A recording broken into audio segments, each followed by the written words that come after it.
আসসালামু আলাইকুম, সুপ্রিয় শিক্ষার্থী। কেমন আছো তোমরা? আশা করছি ভালো আছো।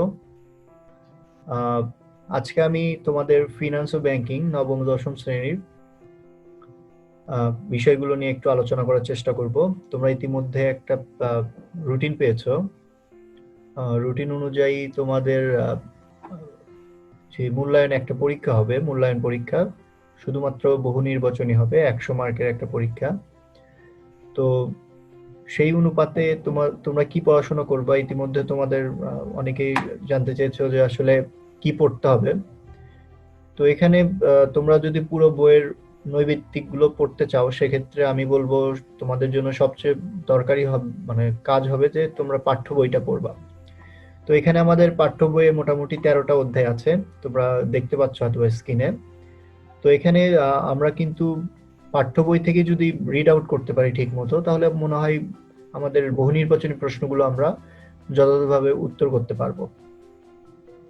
এবং তোমরা সবসময় খেয়াল রাখবা যে গাইড বই থেকে আমরা পড়লে কিন্তু সেটা একটা মানে অনেকগুলো লিমিটেশন থাকে না। তো সেই দিক থেকে তোমরা যদি বই পড়ো, পাঠ্য বইটা যদি একটু পড়ো, সেক্ষেত্রে আমার মনে হয় যে তোমরা তাতেই অনেক ভালো ফলাফল করতে পারো। তো আমি তোমাদের আজকে এই 13টা অধ্যায় নিয়ে একটু মানে একটু ধারণা দেওয়ার চেষ্টা করব, যাতে তোমাদের সুবিধা হয় আর কি। আমরা কিন্তু ফিনান্স ও ব্যাংকিং দুটো অংশে ভাগ করি।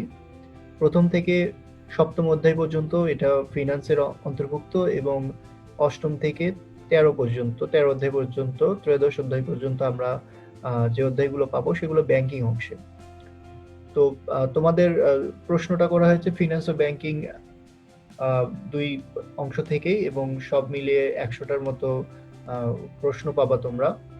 তোমরা নির্ধারিত সময়ে প্রশ্ন সংগ্রহ করবা এবং পরীক্ষা দিবা, এবং আশা করবো বাসায় তোমরা বইটা ভালো করে পড়ে তারপরে নিজে নিজে পরীক্ষা দেওয়ার চেষ্টা করবা। তো এখানে প্রথমে আমি যেটা আলোচনা করব সেটা হচ্ছে যে প্রথম অধ্যায়টা অর্থায়ন ও ব্যবসায় অর্থায়ন। তো এই অধ্যায়ে তোমরা কি কি পড়বা? এখানে কিন্তু তোমরা দেখবা যে শেষের দিকে, মানে আমরা এই অধ্যায়ের শেষের দিকে কিছু নৈর্ব্যক্তিক আছে, যে ব্যবসা বাণিজ্য কবে থেকে শুরু হয়, কবে কোন শতাব্দীতে ব্যবসা বাণিজ্যের প্রসার ঘটে। এগুলো কিন্তু বেশ কিছু গুরুত্বপূর্ণ নৈর্ব্যক্তিক এখানে আছে কিন্তু। আর্থিক ব্যবস্থাপকের কার্যাবলী, কোনটা আয় সিদ্ধান্ত, কোনটা ব্যয় সিদ্ধান্ত, আয় সিদ্ধান্ত বলতে আমরা কি বুঝি, ব্যয় সিদ্ধান্ত বলতে কি বুঝি, এগুলো বিষয়গুলো কিন্তু আমাদের। এরপরে আছে অর্থায়নের ক্রমোন্নয়ের ধারা। এখানে আমরা বেশ কিছু নৈর্ব্যক্তিক পাবো কিন্তু এই অধ্যায়ে। এই চ্যাপ্টার গুলো শেষে, এই চ্যাপ্টার শেষের দিকে আমাদের কিছু নৈর্ব্যক্তিক আছে, এবং এই নৈর্ব্যক্তিক গুলো কিন্তু আমাদের খুবই গুরুত্বপূর্ণ। এরপরে আহ এখানে কিছু তো সাল দেয়া আছে, কিছু তথ্য দেয়া আছে, এই তথ্যগুলো কিন্তু আমরা অবশ্যই পড়বো। এরপর দ্বিতীয় অধ্যায় যেটি আছে অর্থায়নের উৎস। তুমি কোন কোন জায়গা থেকে অর্থ সংগ্রহ করতে চাও, সেই উৎসটা আমরা নির্ধারণ করব।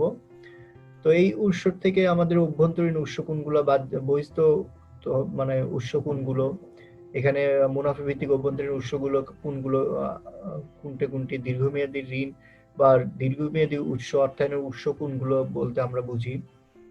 এইগুলো সবগুলো কিন্তু আমরা এখান থেকে পেতে পারি। এই অধ্যায়টা যদি তোমরা রিড আউট করো, সেক্ষেত্রে কিন্তু খুব সহজেই অনেকগুলো প্রশ্নের উত্তর হয়তোবা তোমরা উত্তরটা জানতে যেমন পারবে, লিখতেও পারবা। যেহেতু আমাদের নৈর্ব্যক্তিক লেখার কোনো ওইভাবে অপশন নাই, আমরা নৈর্ব্যক্তিকের অ্যান্সার গুলো করতে পারবো। তৃতীয় অধ্যায় কিন্তু তোমাদের অর্থের সময় মূল্য। তো অর্থের সময় মূল্য থেকে তোমরা যে বিষয়গুলো বিশেষ বেশি পড়বা, যে গাণিতিক সমস্যাটা অবশ্যই, সূত্র এখানে 4টা সূত্র দেয়া আছে। এই 4টা সূত্র কিন্তু তোমরা ভালোভাবে একটু দেখার চেষ্টা করবা, কারণ নৈর্ব্যক্তিকে তোমাদের প্রয়োগের যে অংশ থাকবে, সেই প্রয়োগের অংশে কিন্তু তোমাদের এই সূত্র ব্যবহার করে অঙ্কের উত্তরগুলো বের করতে হবে। মানে একটা ছোট অঙ্ক দেওয়া থাকবে, সেখান থেকে তোমার বর্তমান মূল্য কিংবা ভবিষ্যৎ মূল্য বের করতে বলবে।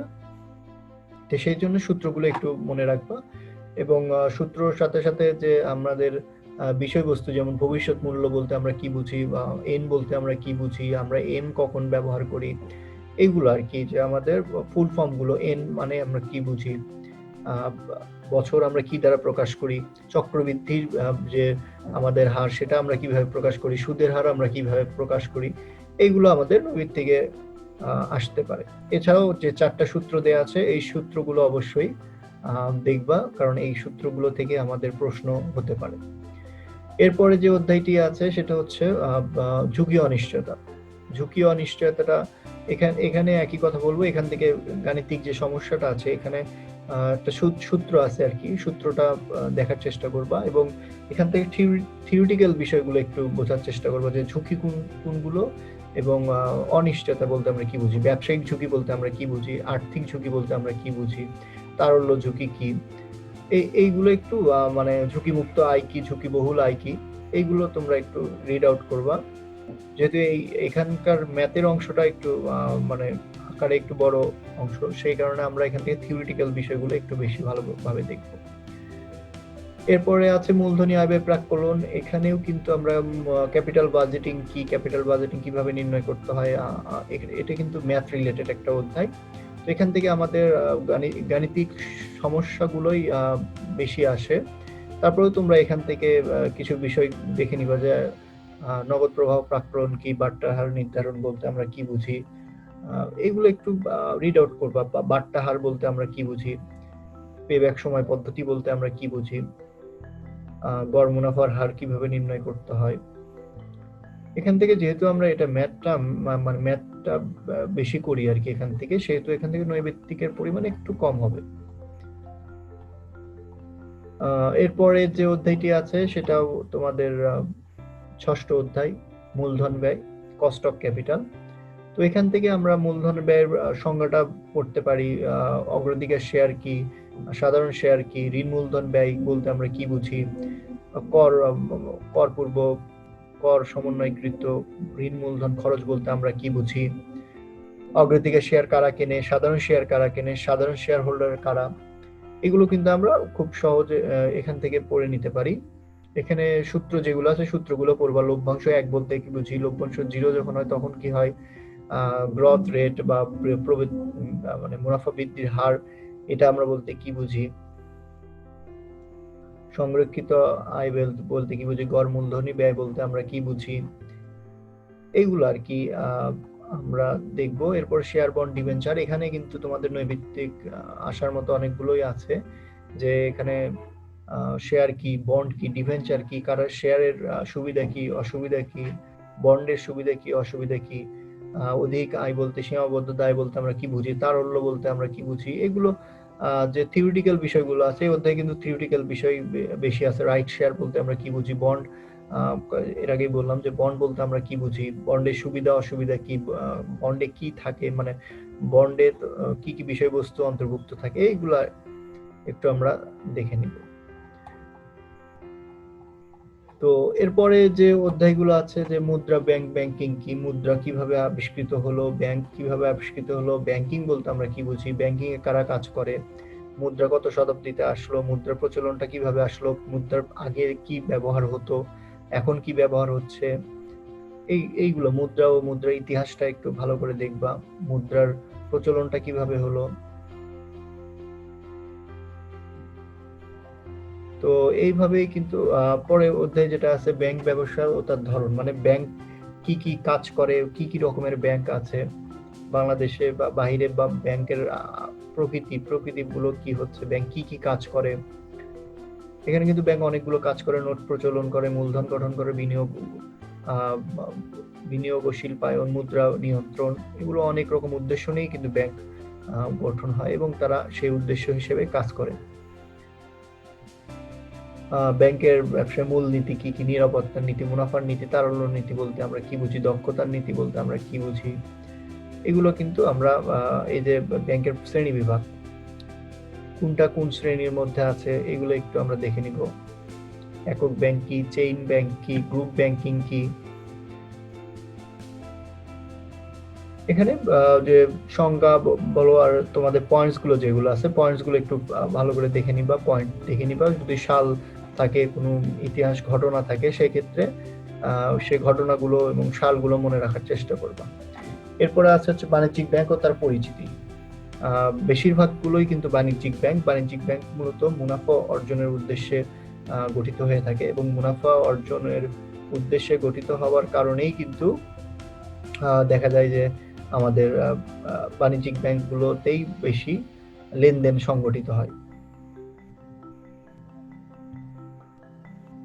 তো এখানে বাণিজ্যিক ব্যাংক তার কাজগুলো, কার্যাবলী সম্পর্কে ধারণা দেওয়া আছে, তোমরা একটু দেখে নিবা, রিড আউট করবা বাণিজ্যিক ব্যাংক কি এবং বাণিজ্যিক ব্যাংক কি কি কাজে আমাদের আসে। এরপরে আছে ব্যাংকের আমানত, একাদশ অধ্যায়।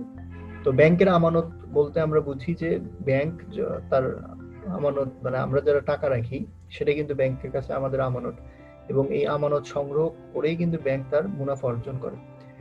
ব্যাংকের মুনাফাটা কি, যে তার ক্লায়েন্ট বা তার যে ব্যাংকে যারা শেয়ার হোল্ডার, মানে ব্যাংকের যারা অ্যাকাউন্ট হোল্ডার, তাদের থেকে টাকা সংগ্রহ করে আমানত হিসেবে, এবং সেই টাকাটা আবার ঋণ হিসেবে অন্য ক্লায়েন্টকে দেয়, এবং এই যে ঋণ দেয় সেখান থেকে সুদ নেয়, এবং যে ব্যাংকে টাকা জমা রাখছে তাকে কিছু মুনাফা দেয়। এই যে সুদ নেয়ার এবং মুনাফা দেওয়ার পার্থক্যটাই হচ্ছে ব্যাংকের আয় বা লাভ।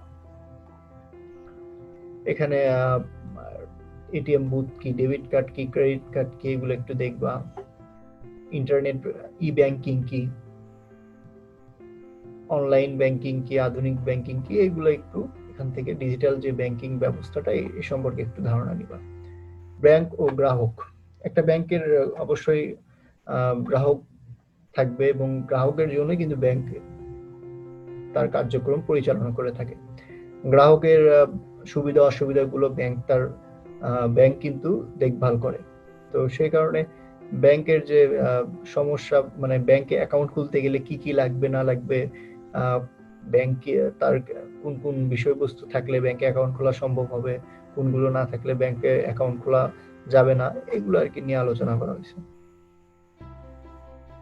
এবং ত্রয়োদশ অধ্যায় হচ্ছে সর্বশেষ অধ্যায়, যে কেন্দ্রীয় ব্যাংক। কেন্দ্রীয় ব্যাংকটা হচ্ছে সকল দেশেরই একটা করে কেন্দ্রীয় ব্যাংক থাকে, যার কাজ হচ্ছে ব্যাংকগুলোকে নিয়ন্ত্রণ করা, ব্যাংকের ব্যাংকার আর কি।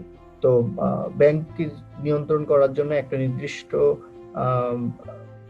প্রতিষ্ঠান থাকে, যে হচ্ছে ব্যাংকের বিভিন্ন রকমের নিয়ম কানুন, নিয়ম নীতি, এইগুলো তারা ব্যবস্থা করবে, এবং এইগুলোর মাধ্যমে ব্যাংকিং ব্যবস্থাটা যাতে চলমান থাকে, ভালো চলাফেরা চলে আর কি, এই জন্য কিন্তু করে। তো এই কেন্দ্রীয় ব্যাংকের কাজ হচ্ছে ঋণ নিয়ন্ত্রণ করা, ব্যাংকের মাধ্যমে যারা লেনদেন করছে তারা যাতে প্রতারিত না হয় সেদিকে দেখভাল করা, ব্যাংকের মধ্যে আন্তঃব্যাংকিং নিষ্পত্তি করা, যেমন হচ্ছে নিকাশ ঘরের কাজ করা, এরকম অনেক কাজেই কেন্দ্রীয় ব্যাংক করে থাকে, এবং সরকারের ব্যাংক হিসেবেও কেন্দ্রীয় ব্যাংক কাজ করে, এরকম বহুবিধ কাজ কিন্তু কেন্দ্রীয় ব্যাংক করে থাকে। তো ওভারঅল আমরা এই যে এখানে একটা ছক দেখতে পাচ্ছ, এখানে যে ডেপুটি গভর্নর কতজন থাকে, নির্বাহী পরিচালক কতজন থাকে, এই অ্যামাউন্ট গুলো একটু আমাদের জানা দরকার, এইগুলো মেবির থেকে আসার মতো। তো এখানে মোটামুটি আমরা যেটা করতে পারি সেটা হচ্ছে যে আমরা পুরো বইটা একটু ভালোভাবে রিডিং করতে পারি, কারণ বই থেকেই আমাদের প্রশ্নগুলো করা হবে। তো বই থেকে প্রশ্ন করার কারণে তোমরা যদি গাইড বই ইচ্ছা করলে দেখতে পারো, তবে আমার সাজেস্ট হবে তোমরা বই থেকেই পড়ো, কারণ বই থেকে পড়লেই তোমাদের মোটামুটি কভার হয়ে যাবে। এছাড়াও তোমরা যদি কেউ গাইড থেকে পড়তে চাও পড়তে পারো, কোনো সমস্যা নেই, এবং পরীক্ষাটা ভালোভাবে দিবা, এবং আশা করছি তোমাদের পরীক্ষাটা অর্থবহ হবে, এবং তোমরা যেহেতু করোনার কারণে অনেক পিছিয়ে যাচ্ছ, সেক্ষেত্রে এই পরীক্ষাটা একটু হলেও তোমাদের কাজে আসবে। তো ভালোভাবে পরীক্ষা দাও, আশা করছি পরীক্ষা ভালো হবে, এবং তোমরা অবশ্যই, যেহেতু করোনা বৃদ্ধি পাচ্ছে দিন দিন, বাইরে যদি বের হও সেক্ষেত্রে অবশ্যই মাস্ক ব্যবহার করবে, এবং তোমার পরিবারের কেউ যদি বাইরে যায় সেক্ষেত্রে তাদেরও মাস্ক ব্যবহার করার জন্য বলবা, এবং বাইরে থেকে আসার পর অবশ্যই হাত ধোবা, সাবান দিয়ে হাত ধোয়ার চেষ্টা করবা সব সময়, এবং অবশ্যই মাস্ক ইউজ করবা। ঠিক আছে, ভালো থাকো, ধন্যবাদ, আসসালামু আলাইকুম।